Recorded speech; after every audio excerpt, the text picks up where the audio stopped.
네, 함께 기도하심으로 오늘 강의를 시작하도록 하겠습니다. 하나님, 나의 하나님 감사합니다. 오늘 우리에게 이 날을 허락하시고 이 시간을 허락하여 주셨음에 감사드립니다. 오늘 함께 나눌 이 말씀을 우리들의 마음에 간직하게 하여 주옵시고 우리의 마음을 열어주시고 귀를 열어주사 하나님의 말씀을 좀 더 잘 알아들을 수 있도록 인도하여 주시옵소서. 이 모든 말씀 우리 주 예수 그리스도 이름으로 기도드립니다. 아멘. 네, 오늘 강의는 하나님의 창조입니다. 하나님께서는 창조를 하셨죠. 엿새 동안 아무것도 없는 중에서 말씀으로 만물을 지으셨습니다. 이 창조의 사역은 성부와 성자와 성령 한 분 하나님께서 하신 일이었습니다. 그 창세기 1장 3절을 보면 하나님이 가라사대 빛이 있으라 하심에 빛이 있었고 라고 기록되어 있습니다. 하나님께서 아무것도 없는 상태에서 빛이 있으라고 말씀을 하셨을 때에 빛이 있었다는 겁니다. 우리들도 뭔가를 만들죠. 제가 요리를 하다 보니까 이제 요리를 비유로 이제 하자면 우리가 만약에 이제 된장찌개를 끓인다고 하면 재료가 필요하지 않겠습니까? 일단 된장이 필요할 것이고 양파가 있어야 되고 뭐 호박도 있어야 되고 뭐 조개살이 있으면 더 좋겠죠. 그렇게 이제 그 찬물에다가 이제 된장을 먼저 풀고 이제 각종 재료를 넣고 끓여야죠. 끓이고 그다음에 이제 간을 맞춰주고 뭐 하면서 맛있는 된장찌개가 나오게 됩니다. 자, 그런데 이 된장찌개를 아무것도 없는 상태에서 그냥 된장찌개를 짠 하고 만들어내지는 못하는 거 아니겠습니까? 사람에게는 무언가를 만들 때에 그걸 만들기 위한 재료를 가져다가 만들 수밖에 없다. 그런데 하나님께서는 빛을 창조하실 때 아무것도 존재하지 않는 상태에서 뭔가 재료를 가져다 쓸 게 없죠. 아무것도 없으니까. 그런 상태에서 그냥 말씀으로 빛이 있으라고 말을 했기 때문에 빛이 생겼다. 그런 말씀인 겁니다. 요한복음 1장 1절에서 3절을 보면 태초에 말씀이 계시니라 이 말씀이 하나님과 함께 계셨으니 이 말씀은 곧 하나님이시니라. 그가 태초에 하나님과 함께 계셨고 만물이 그로 말미암아 지은 바 되었으니 지은 것이 하나도 그가 없이는 된 것이 없느니라. 요한복음 1장에서의 그 등장하는 말씀은 우리 주 예수 그리스도를 가리키는 말씀입니다. 그런데 창세기 1장 3절에서 빛이 있으라고 하나님께서 말씀을 하셨죠. 네, 그런데 이때 우리는 빛이 있으라고 말씀하신 그 하나님을 단지 예수님만으로 생각을 하면 조금 곤란합니다. 그러면 안 되고 창세기 1장 3절에서 빛이 있으라고 말씀하신 그 하나님은 성부와 성자와 성령 한 분 하나님께서 그렇게 말씀을 하셨다라고 해석을 해야 됩니다. 왜냐하면 3절 이전에 있는 그 2절 창세기 1장 2절에서 뭐라고 되어 있냐면 땅이 혼돈하고 공허하며 흑암이 깊음 위에 있고 하나님의 신은 수면에 운행하시니라고 기록이 되어 있죠. 즉 성령 하나님께서 창조 이전에 창조의 현장에 계셨음을 알려주고 있는 겁니다. 이 성경에는 이 창조주 하나님에 대하여 성부 하나님의 창조주 하나님, 또 성자 하나님의 창조주 하나님, 또한 성령 하나님의 창조주 하나님이심을 가르쳐주는 말씀들이 있는데요. 첫 번째로 느헤미야 9장 6절을 보면 오직 주는 여호와시라 하늘과 하늘들의 하늘과 1월 성신과 땅 위의 만물과 바다와 그 가운데 모든 것을 지으시고 다 보존하시오니 모든 천군이 주께 경배하나이다 라고 기록이 되어 있습니다. 그리고 고린도전서 8장 6절에는 그러나 우리에게는 한 하나님 곧 아버지가 계시니 만물이 그에게서 났고 우리도 그를 위하여 또한 한 주 예수 그리스도께서 계시니 만물이 그로 말미암고 우리도 그로 말미암았느니라 라고 말하므로 성부 하나님과 성자 하나님의 창조주 하나님이심을 말하고 있습니다. 그리고 욥기 33장 4절을 보면 하나님의 신이 나를 지으셨고 전능자의 기운이 나를 살리시느니라 라고 기록되므로 성령 하나님의 창조주 하나님이심에 대한 그 설명을 하고 있습니다. 자, 이렇게 성경은 하나님께서 온 세상을 창조하셨다라고 선언을 하고 있는데 이 세상에는 여러 가지 우주의 기원에 대한 이론들이 있습니다. 첫 번째로 형성론이라는 게 있는데요. 이것은 고대 헬라 철학의 이원론에 기초한 것입니다.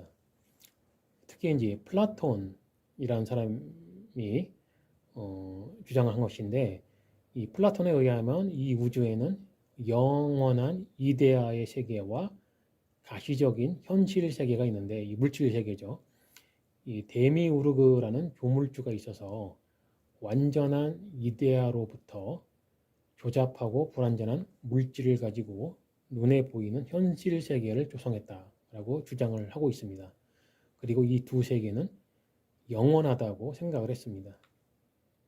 그러나 이 플라톤의 형성론은 이미 현대 우주 물리학에 의해서 미신적인 사상이라는 것이 증명이 되었죠.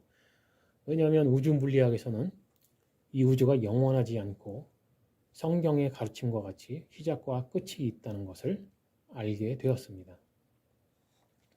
두 번째로 이제 유출론이 있습니다.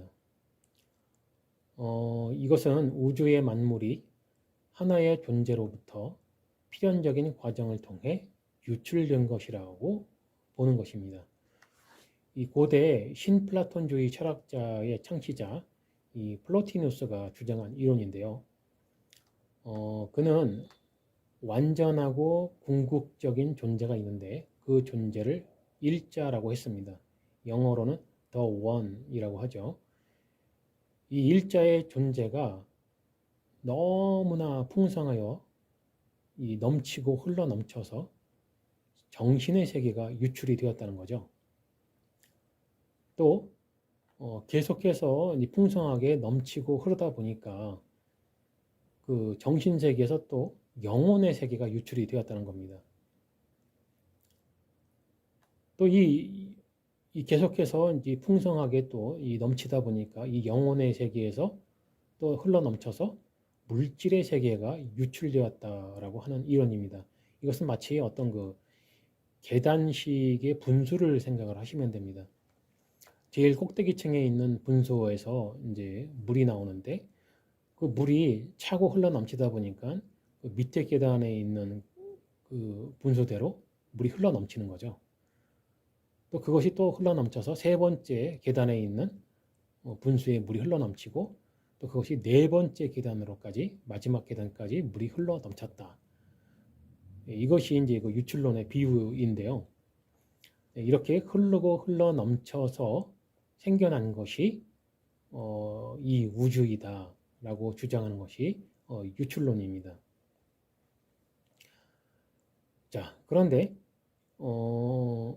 우리들이 여기서 한 가지 주목해야 되는 것은 이 성부 하나님과 성자 하나님의 동등성을 부정했던 고대의 아리우스주의자들이 있는데 이 사람들의 배경적인 사상이 바로 이 신플라톤주의 철학입니다. 왜냐하면 그 신플라톤주의 철학은 그러니까 이 아리우스주의자들이 생각하기에는 성부 하나님의 존재와 영광이 너무 많아서 흘러 넘쳐서 성자 하나님이 유출이 되었다는 거죠. 그렇기 때문에 자기들이 보기엔 성부 하나님과 성자 하나님은 동등할 수가 없는 거죠. 유출된 존재이니까. 예. 이렇게 그 삼위일체 중에서 성부 하나님과 성자 하나님의 동등성을 부정했던 아리우스주의자들의 배경적인 사상이 바로 신플라톤주의 철학이었다라는 것입니다.